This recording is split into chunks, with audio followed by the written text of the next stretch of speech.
It is truly unimaginable to me how some brands have truly nothing but the audacity. Hi friends! Hi, my name is Mia and this is my virtual vanity, a place where we both love makeup and we're quite critical of it. If you want to see more makeup, head on over to my Instagram where I post my makeup looks and pretty flat lays of stuff that I've been using. I figured let's just bring back a little bit of salt, a little bit of negativity, because I'm in that kind of mood. I want to do today an anti-haul of all of this shit that kind of trickled down through trend mood in the latest period, because while some brands have had the goodwill to fucking stop producing shit because there are more important things going on in the world at the moment. So let's get started, shall we? Okay, let's bully Anastasia Beverly Hills, I mean Norvina, just a bit.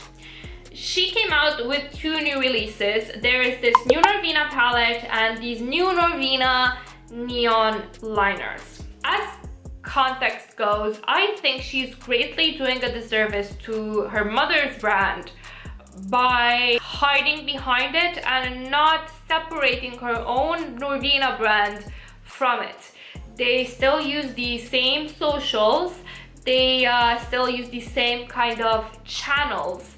And the problem is that this is diluting Anastasia Beverly Hills' brand messaging, niche, core audience. I could make a whole video about how the nepotism within ABH and Norvina rise to fame is very, very Romanian, because, you know, Anastasia Soare is Romanian herself. Like, that's nepotism is our national sport, let me tell you. But that's not the place for it. The problem is that she cannot or will not separate Norvina from Anastasia Beverly Hills, and that's making Anastasia Beverly Hills suffer and get a lot of flack from the community. This palette is the fourth in her series of table palettes with repetitive shades. And I'm not going to lie, it's the first palette from this whole Norvina series that actually appeals to me, because it's got some very pretty rosy, dusty, mauvey, purplish even tones. It's a beautiful color scheme. If you already have the original Norvina palette from Anastasia Beverly Hills, two rows of this kind of match that almost shade by shade. Another thing would be that this is a huge palette. It's a palette dedicated to the Instagram fans of ABH and Norvina more than to the regular makeup user. I do feel that this is way too much eyeshadow to introduce in your collection at one time. Especially if you're not wearing makeup every day anymore, this is a huge quantity of eyeshadow to bring into your life just because it's pretty. It's not going to get a lot of use. Now, if you do wear makeup every day and these are your tones, then it might maybe be a good investment. It all depends on your makeup habits. Personally, I do feel that this was not the time to release a table palette, that it's very reminiscent of her original Norvina palette. Moreover, if you already have previous palettes in this like table type of thing, chessboard that she's got going on, there are probably a lot of repetitive shades. What I would suggest doing if you want to buy this is kind of try to arrange them by color or find people that already have done it, just to see if the variety is actually there, or if it's not an illusion created by the fact that she does not arrange her palettes in like a proper color story, but rather random to entice creativity, which I think is double speak for be able to put more similar colors in without you guys noticing. Then we have these neon cake liners.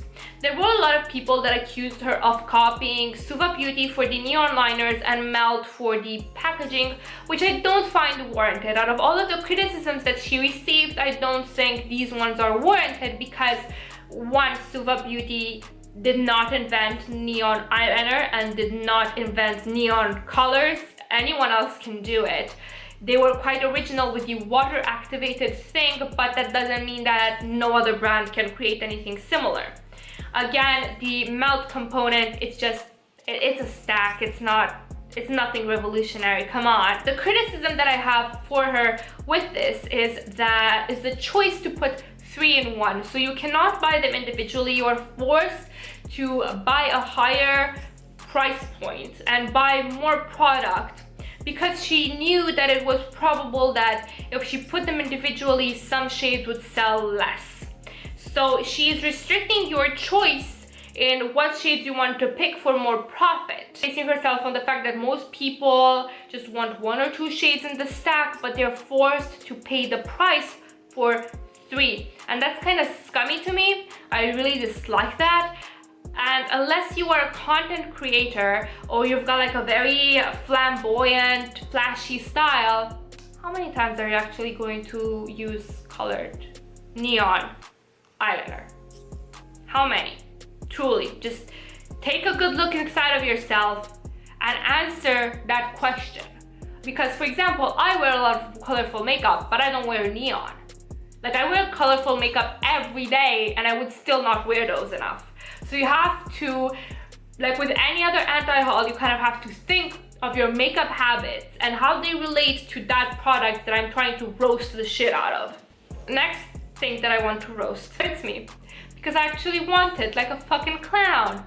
Lunar Beauty diamond balls. These are so fucking pretty. They look dusted with fairy dust, but, and I'm trying to convince myself over here as well, there is nothing in those that would be more efficient than Carmex or Nivea or Burt's Bees or whatever other lip balm of choice there is, aside from them being bougie as hell and pretty as hell. So if you're planning to buy one of those, don't trick yourself into, I kind of just need a lip balm and these got good reviews and they're probably really efficient, because you're lying to yourself. If you really want to pay that much for a lip balm, admit to yourself that you're paying because they look pretty. As far as lip balms goes,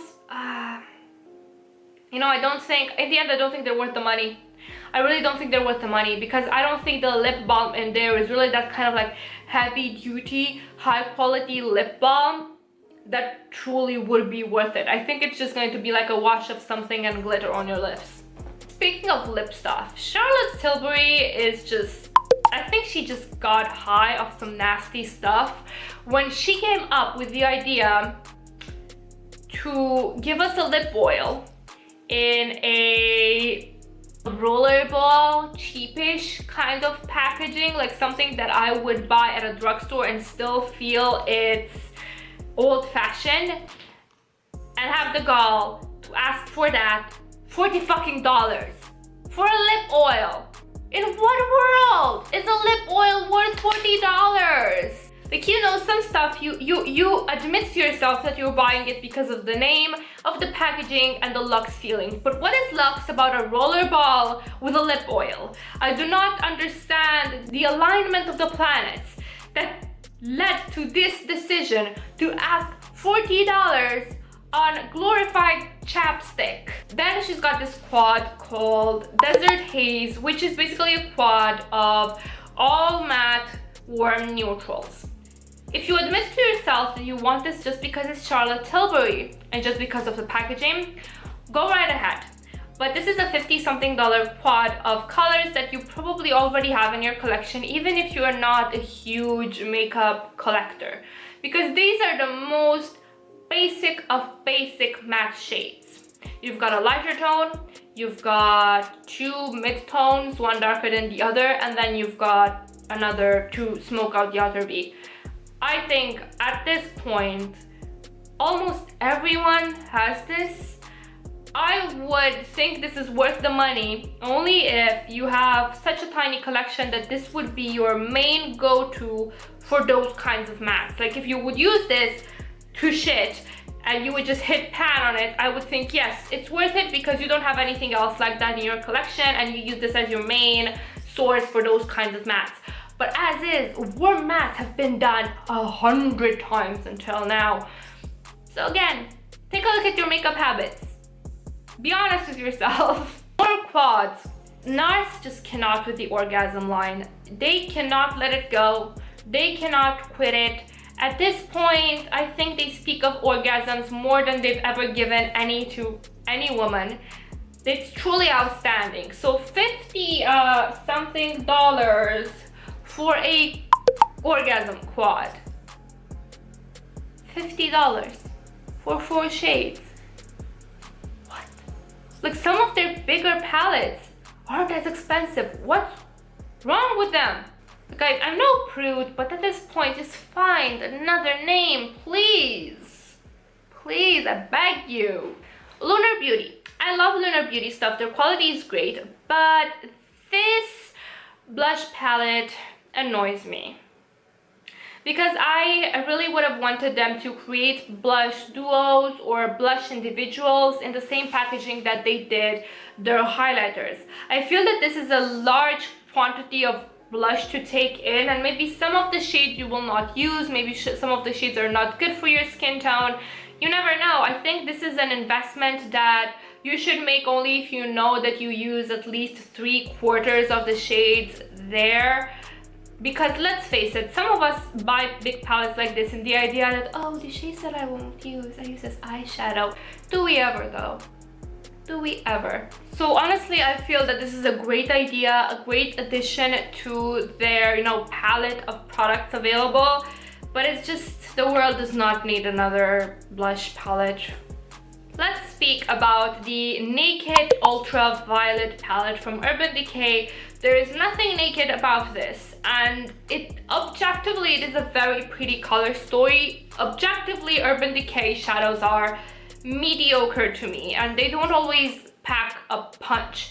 I think they're fine for people that want a more subtle look, but if you really want high quality purples, violets, magentas, blues, that kind of stuff, I would redirect you towards indie brands such as Luxie Beauty, Sydney Grace, Vina Cosmetics, many others. I don't think that Urban Decay has the ability to make this to be good quality. And also think of it, if you love purple, you probably already have loads of purple in your collection that you use and enjoy, and you don't need this possibly mediocre palette. If you don't love purple, why would you need a purple palette? If you've never tried purple, why buy a whole palette to try it? Just get yourself a single or a quad, something that is cheaper, that can show you how you would wear purple. And if you do like the shade on your skin, you don't need to pay mid-range palette prices just to see if purple is your thing or not. Decay came out with a new collaboration with e.l.f.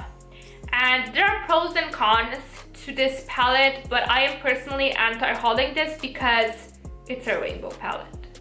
If you've got one rainbow palette, you have them all. The pros to this is that it's a great affordable rainbow palette, so if you don't have any of those shades and you want to support Decay, then e.l.f. is a great affordable brand. But if you are someone that has a bigger collection, that is into colorful eyeshadow, I don't think this palette has any place in your collection because you probably already have all of those tones. If you want to support her without getting a product, then watch her videos and watch through the ads. That's the most efficient way to support a creator. You don't necessarily need to buy something you don't need. I initially didn't want to talk about Jefferson Starship and his newest Horcrux, the Cremated palette. This man has nothing but the audacity. So you're gonna put out this palette in the middle of a fucking pandemic. For what? For why? Why could you not wait? Or better yet, why could you not slap a sticker on it and change the name? Like, he has the resources. Like, what I would have done in his place would have been, we have been working on this for, I don't know, 2 years, 1 year. So it's too late. And we'll already spend the money.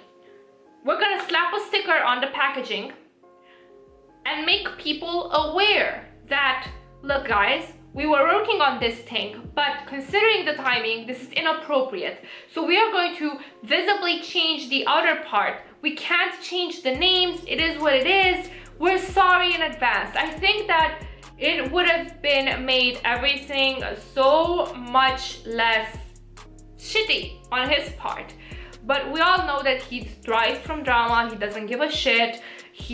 Empathy is not a thing that's known in his realm. Listen, I don't need necessarily to anti-haul this, because if you are a Jeffree fan, you won't listen to a word I say. If you are not a Jeffree fan, you're not gonna buy this anyway, because you're not that great anyway. It doesn't really have that great of a range. It's got loads of repetitive colors. I just could not mention it because it's so terrible. Who does that? Like, who does that in the middle of a pandemic where people are dying? You make a goth palette called Cremated. Just slap a fucking sticker on it. It's really not that hard. Now, there is something that was so ridiculous. It's not even makeup, but it's so ridiculous. So Incredible came out with titty and butt masks. You just take one of these masks and you slap them on your, you know, your chest, on your girls, and on your bum. And I guess it hydrates them. This just, out of all of the stupid shit that I could spend money on in this pandemic, this ain't one of them. I understand masks for your face because it's a sensitive area that needs tender loving care. But if you want your ass to be more moisturized, just put some moisturizer on it.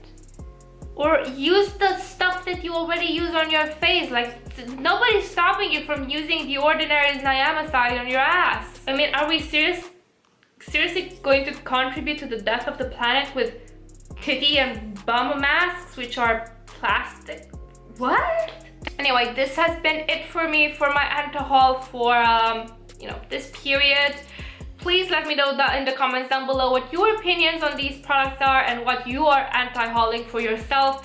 Doesn't have to be a new release. I just want to hear your thoughts. Thank you guys so much for watching, and I hope you have a wonderful morning, evening, second breakfast, third lunch, whatever it is where you're from. Bye!